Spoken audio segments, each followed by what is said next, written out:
কুরবানির গোশত 3 ভাগ করতে হবে এ কথা নয়। যে 3 ভাগ করতে হবে এর দলিল রাসূলুল্লাহ সাল্লাল্লাহু আলাইহি ওয়াসাল্লাম থেকেও নেই।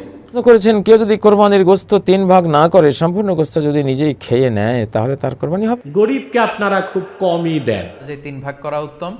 সামনে আসছে জিলহজ মাস, কুরবানির গোশত 3 ভাগ করা যাবে কিনা, কেউ বলছেন এটা নাজায়েজ, কেউ বলছেন এটা জুলুম, আবার কেউ বলছে এই ধরনের কোনো হাদিস পাইনি নবী করিম সাল্লাল্লাহু আলাইহি ওয়াসাল্লাম এমনকি সাহাবী থেকে বর্ণনা নেই। যারা বেদাত বলে তারা বলছে এই ধরনের কোনো বর্ণনাই নেই, পাই নাই। তাহলে কুরবানির গোশত 3টা বন্টন করা কি আসলে কি আমরা 3টা বন্টন করে বা 3টা ভাগ করে এ পর্যন্ত গুনাহগার হলাম নাকি সওয়াবের ভাগী হলাম? এই বিষয় নিয়ে আমাদের একটু পরিষ্কার হয়ে আলোচনা করার দরকার বা শোনার দরকার। আজকে এই বিষয় নিয়ে আমরা আলোচনা শুনবো 8 জন ওলামায়ে কেরামের। এই 8 জনের মধ্যে 1 নম্বর থাকছেন শেখ আব্দুর রাজ্জাক বিন ইউসুফ, 2 নম্বর মতিউর রহমান মাদানী, 3 নম্বর মুফতি আরিফ বিন হাবিব, 4 নম্বর কাজী ইব্রাহিম, 5 নম্বর শাইখ আহমদুল্লাহ, 6 নম্বর আল্লামা মামুনুল হক, 7 নম্বর ডক্টর এনায়েতুল্লাহ আব্বাসী, 8 নম্বর ডক্টর মিজানুর রহমান আজহারি। তো সুপ্রিয় দর্শক শ্রোতা, এই 8 জন ওলামায়ে কেরামের আমরা বক্তব্য শুনে আসি, তাহলে আমরা পরিষ্কার হিসাবে বুঝতে পারবো ইনশাআল্লাহ তাআলা। তো প্রথমে আমরা আব্দুর রাজ্জাক বিন ইউসুফের বক্তব্য শুনে আসি। কুরবানির গোশত আমরা সাধারণত 3 ভাগে ভাগ করে থাকি। বিশেষভাবে চাঁপাইনবাবগঞ্জ, রাজশাহী এবং ইন্ডিয়ার আরও কিছু কিছু জেলায় 3 ভাগে ভাগ করা হয়। 2 ভাগ নিয়ে আসা হয়, 1 ভাগ বিকালে মাথা পিছু ভাগ করে নেওয়া হয় গ্রামবাসী মিলে। আসলে এই পদ্ধতি হারাম না হলেও তা পছন্দনীয় নয়। আবার কোনো কোনো এলাকায় মানুষ হারে কিছু দিয়ে দেওয়া হয় আর সব নিয়ে চলে আসা হয়, এটাও ঠিক নয়।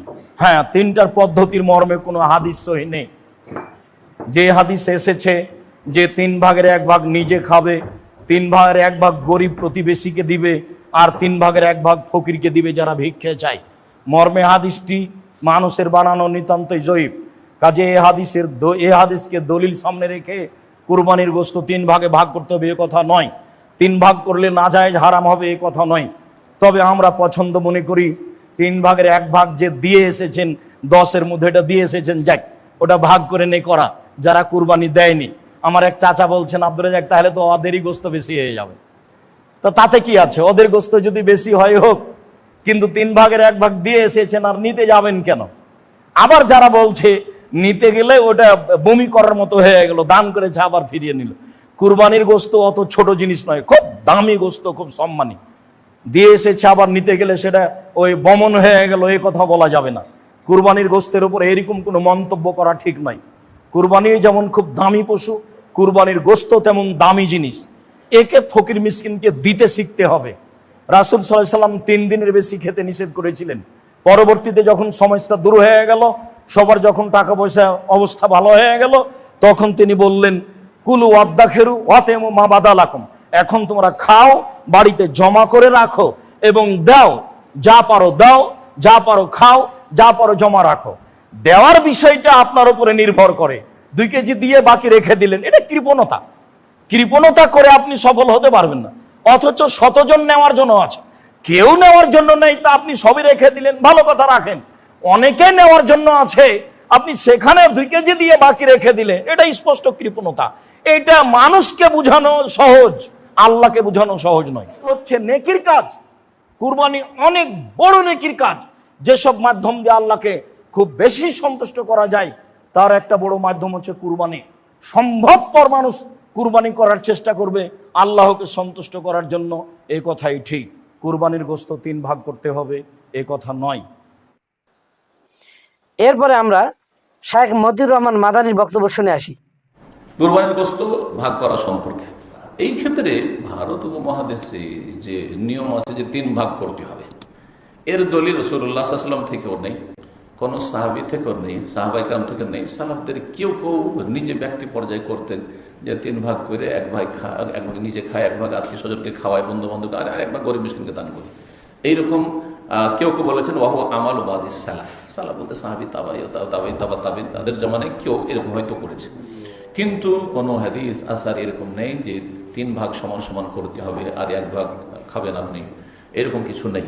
কোরআনে কি আছে? সূরা হজের আয়াত নম্বর 28-এ আছে, ফাকুলু মিনহা, কোরবানি করে তা থেকে তুমি খাও বা তোমরা খাও, ওয়া আতইমুল বায়িসাল ফাকির, আর অসহায় দরিদ্রদেরকে খাও, অসহায় দরিদ্রদের খাও। আরেকটি আয়াত রয়েছে সূরা হজ আয়াত 36, ওখানে আর অতিরিক্ত একটু বলা হয়েছে। আল্লাহ বলছেন ফাকুলু মিনহা, তোমরা কুরবানির গোশত খাও, ওয়াত'ইমুল কানিয়া ওয়াল মু'তার, আর যারা কানে মানে নিজের কাছে যা আছে তাতে পরিতৃপ্ত, অভাবী, কিন্তু কারো কাছে চাইতে যায় না, যদি কারো প্রয়োজন হয় হইতে পারে। কামেলা, কেউ যদি মনে করে যে আমি খাবো না, মোটেই খাবো না, যদিও কিছু খাওয়া সুন্নাত, সবটাই দান করবো, তাও জায়েজ। হ্যাঁ, সবটাই আমি কাউকে হাদিয়ে দিয়ে দেবো, কাউকে অভাবী পাচ্ছেন, সবাই সচ্ছল মাশাআল্লাহ। এই যে প্রবাসীরা আছে সবাই ডেলি ডেলি গোস্ত কিনে খাচ্ছে, তাহলে এরা। এরপরে আমরা মুফতি আরিফ বিন হাবিবের বক্তব্য শুনে আসি। 1/3 গরিবকে দেই আমরা সাধারণত, 3 ভাগের 1 ভাগ গরিব, 3 ভাগের 1 ভাগ আত্মীয় স্বজন, 3 ভাগের 1 ভাগ নিজেরা রাখি। তো এক্ষেত্রে প্রশ্ন হলো, 3 ভাগের কোনো ভাগ যদি আমি কাউকে না দিয়ে নিজে রাখি, জায়েজ আছে কিনা? জায়েজ আছে, কৃপণতার পরিচয়। হ্যাঁ, জায়েজ আছে, কৃপণতার পরিচয়, জায়েজ আছে, এটা আপনি খাইতে পারেন। কোনো গরিবকেও দিতে পারেন, যদি না দেন সমস্যা নেই, আত্মীয় স্বজনকে না দেন সমস্যা নেই, আপনার যেহেতু এরকম অভ্যাস না দিয়া খাওয়া, তো আপনি রাখেন, নিজে খান, কোনো সমস্যা নেই, এটা জায়েজ আছে। হ্যাঁ, এরপরে আমরা কাজী ইব্রাহিমের বক্তব্য শুনে আসি। প্রশ্ন করেছেন, কেউ যদি কোরবানির গোশত 3 ভাগ না করে সম্পূর্ণ গোশত যদি নিজেই খেয়ে নেয়, তাহলে তার কোরবানি হবে কি? সাদাকা, সওয়াবের কাজ। ইসলামে তো যে নিজে খায়, এমন নিজের স্ত্রীকে খাওয়ায়, হাত্তা লোকমাতা তার ফাউহা ফি ফি ইমরাতিক, যে লোকমা তুমি তোমার স্ত্রীর মুখে তুলে দিলা, এটাও একটা সাদাকা। নাফাকাতুর রাজুল ইয়াহতাসিবুহা সাদাকা, ব্যক্তি যাই ব্যয় করে যেখানে সে সওয়াবের আশা করে, নিজে খাওয়া এটাও একটা সাদাকা। ইবদা বিমান তাউল, ইবদা বিনাফসিক, মানে নিজে খাও, নিজের পোষ্যবর্গ যারা তাদেরকে খাওয়াও, এটা তো প্রথম ব্যয়। এখানে অবশ্যই সাদাকার সওয়াব আপনি পাবেন। পুরো কোরবানির গোশত আপনি খেয়ে ফেললেও সওয়াব পাবেন, আপনার তো গুনাহ হচ্ছে না, কারণ এখানে দেয়া তো ফরজ না। তবে এটা এক ধরনের বখিলি, কৃপণতা, সেই জন্য সাধারণত কোরবানি যারা করে তারা এইভাবে করে না। এরপরে আমরা শেখ আহমদুল্লাহর বক্তব্য শুনে আসি। কুরবানির পশুর গোশত কিভাবে বন্টন করতে হবে, কয় ভাগে ভাগ করতে হবে সে বিষয়ে সূরাতুল হজে আল্লাহ সুবহানাহু ওয়া তাআলা ইরশাদ করেছেন ফাকুলু মিনহা ওয়া আত'ইমুল বাঈসাল ফাকির। অন্য আয়াতে তিনি ইরশাদ করেছেন ফাকুলু মিনহা ওয়া আত'ইমুল কানিআ ওয়াল মু'তার, যার অর্থ হলো তোমরা কোরবানির পশুর গোশত থেকে নিজেরা খাও এবং তোমাদের প্রতিবেশী, আত্মীয় স্বজন বা যারা দুস্থ নন এ ধরনের মানুষদেরকে খাওয়াও, হাদিয়া দাও, এবং যারা দুস্থ অসহায় গরিব মানুষ তাদেরকে দান করো। এই আয়াত থেকে 3টি ভাগ করার ব্যাপারে একটি নির্দেশনা পাওয়া যায়, ইঙ্গিত পাওয়া যায়। সেজন্য বেশিরভাগ উলামায়ে কেরাম বলেছেন কোরবানির পশুর গোশতকে 3 ভাগে ভাগ করা মুস্তাহাব এবং উত্তম। যারা 1 ভাগ নিজের জন্য রাখবেন, আরেক ভাগ প্রতিবেশী, বন্ধুবান্ধব, আত্মীয় স্বজন তাদেরকে খাওয়াবেন, আরেক ভাগ গরিব এবং অভাবী মানুষদেরকে দিবেন। কেউ যদি 3 ভাগ পুঙ্খানুপুঙ্খরূপে না করতে পারেন, নিজের ভাগে একটু বেশি রয়ে গেল, দানটা একটু কম করলেন, তাহলে সেক্ষেত্রে কোনো প্রকার সমস্যা নেই, এর জন্য চিন্তিত হওয়ার কোনো কারণ নেই। কারণ পুঙ্খানুপুঙ্খরূপে 3 ভাগে ভাগ করাটা কোনো আবশ্যক বিষয় নয়। আপনি অনুমান করে 3 ভাগে ভাগ করতে পারেন, অথবা 2 ভাগেও ভাগ করতে পারেন, অথবা ভাগ নাও করতে পারেন, কিছু দিলেন আর বেশিরভাগ রেখে দিলেন, বা বেশিরভাগ দিয়ে দিলেন, সামান্য কিছু রেখে দিলেন, সেই স্বাধীনতাও আপনার রয়েছে। এরপরে আমরা আল্লামা মামুনুল হকের বক্তব্য শুনে আসি।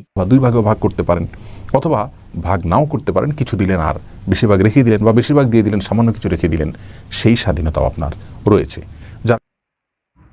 কিন্তু সমস্যা হলো আমাদের দেশের প্রচলিত কোরবানির গোশত সংগ্রহের পদ্ধতিটি, অর্থাৎ এখানে সামাজিকভাবে প্রত্যেকের জন্য বাধ্যতামূলক করে দেওয়া হয় যে প্রত্যেকে 3 ভাগের 1 ভাগ অথবা প্রতি মনে 3 কেজি 4 কেজি এরকম নির্ধারিত অংশ প্রত্যেক কোরবানি দাতার জন্য বাধ্যতামূলক করে দিয়ে থাকে, এবং সকলেই সেটা দিতে বাধ্য থাকে। তো এইভাবে বাধ্যতামূলকভাবে সকল কোরবানি দাতাকে কিছু অংশ দেওয়ার জন্য তাদের উপরে আরোপ করে দেয়া, বাধ্যতামূলক বিধান আরোপ করে দেয়া, অথবা তাদেরকে বাধ্য করার যে পদ্ধতি, এটি সম্পূর্ণরূপেই শরীয়ত নিষিদ্ধ এবং এটি অবৈধ এবং নাজায়েজ প্রক্রিয়া। হ্যাঁ, যেটা করতে হবে সেটা হলো সমাজের পক্ষ থেকে সকলকে বলা যেতে পারে যে আপনারা যারা যতটুকু অংশ দিতে চান সামাজিক সকলকে বন্টন করার জন্য, আপনাদের ইচ্ছা মতো আপনারা প্রদান করুন।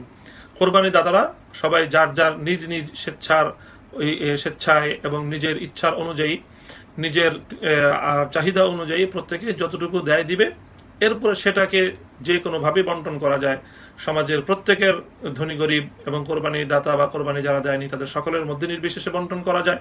আবার শুধুমাত্র যারা কোরবানি দেয়নি তাদের মধ্যেও যদি বন্টন করতে চায় তাহলে তাতেও কোনো সমস্যা নেই। এরপরে আমরা ডক্টর এনায়েতুল্লাহ আব্বাসীর বক্তব্য শুনে আসি। গোস্ত বন্টনের আদব হচ্ছে 3 ভাগ করবেন, নিজে 1 ভাগ রাখবেন, আত্মীয়কে 1 ভাগ দিবেন, গরিবকে 1 ভাগ দিবেন। গরিবকে আপনারা খুব কমই দেন। 4 গরুর রান 4 ভাগ হয়, একটা বিয়াই বাড়ি, একটা শ্বশুর বাড়ি, একটা জামাই বাড়ি, আর একটা মেয়ের বাড়ি। তো গরিবকে দিলেন কি না, অন্তত বছরে 1 বার গরিবকে গোস্ত খাওয়ার সুযোগ করে দিবেন। তার চেয়ে নফলের মধ্যে সবচেয়ে দামি আমলগুলোর একটা হচ্ছে গরিব মিসকিনকে খাওয়ানো। বুখারী শরীফের হাদিস, এক ব্যক্তি রাসূল করিম সাল্লাল্লাহু আলাইহি ওয়াসাল্লামের কাছে এসে বললেন, ইয়া রাসূলুল্লাহ সাল্লাল্লাহু আলাইহি ওয়াসাল্লাম, ইসলামের সর্বোৎকৃষ্ট আমল কোনটি? আল্লাহর হাবিব বললেন, তুতঈমুত তাআম ওয়া তাকরাউস সালাম আলা মান আরাফতা ওয়া মান লাম তারিফ।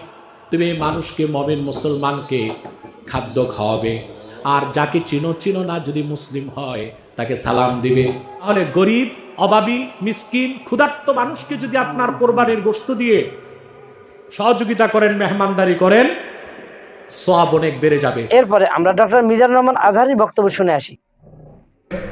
ইবনে আব্বাস রাদিয়াল্লাহু তাআলা আনহুর মত অনুযায়ী 3 ভাগ করা উত্তম, তবে এটা আবশ্যক নয়। আপনি 1 ভাগ নিজে খাবেন, 1 ভাগ আত্মীয় স্বজন প্রতিবেশীদের দিবেন, আরেক ভাগ গরিব দুঃখীদের মাঝে বন্টন করে দিবেন, এটা উত্তম, কিন্তু এটা আবশ্যক নয়। পুরো গোশত যদি আপনার লেগে যায় আপনি ভোগ করতে পারেন, আর যদি আপনার কাছে অতিরিক্ত গোশত থাকে এটা আপনি আত্মীয়দের দান করুন, গরিব আত্মীয়দের আপনি উপহার দিন, গরিব মিসকিনদের, সুবিধা বঞ্চিত মানুষদেরকে আপনি এগুলো দান করুন। কারণ সূরাতুল হজ্জের 28 নম্বর আয়াতে আল্লাহ তাআলা বলেছেন, ফাকুলু মিনহা ওয়া আত'ইমুল বাঈসাল ফাকির, তোমরা কুরবানির এই গোশত নিজেরাও খাও এবং অভাবী লোকদেরকে দাও। এবং সহিহ বুখারীতে আল্লাহ রাসূল সাল্লাল্লাহু আলাইহি ওয়াসাল্লামের একটি বর্ণনা, আল্লাহ রাসূল সাল্লাল্লাহু আলাইহি ওয়াসাল্লাম বলেছেন, কুলু ওয়া আত'ইমু ওয়াদাখিরু, অর্থাৎ কুরবানির গোশত তোমরা খাও, ওয়া আত'ইমু মানে অন্যদের খাওয়াও, ওয়াদাখিরু এবং তোমরা এটাকে প্রিজার্ভ করে রাখো বা জমা করেও রাখতে পারো। অর্থাৎ আপনি চাইলে ফ্রিজে রাখতে পারবেন, আপনি পরবর্তীতে খেতে চাচ্ছেন আপনি রাখতে পারবেন ইনশাআল্লাহ।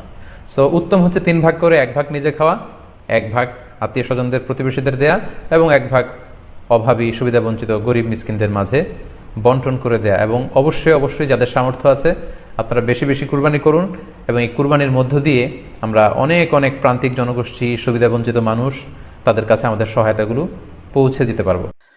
সুপ্রিয় দর্শক শ্রোতা, আজকে আমরা 8 জন ওলামা কিরাম বক্তব্য শুনলাম, এবং এখান থেকে আমরা যে বক্তব্য পাইলাম এবং সিদ্ধান্ত পাইলাম, এই কুরবানির গোশত 3টা ভাগ করা। ঈদুল আজহার দিনে সবচাইতে উত্তম ইবাদত হচ্ছে কুরবানি করা।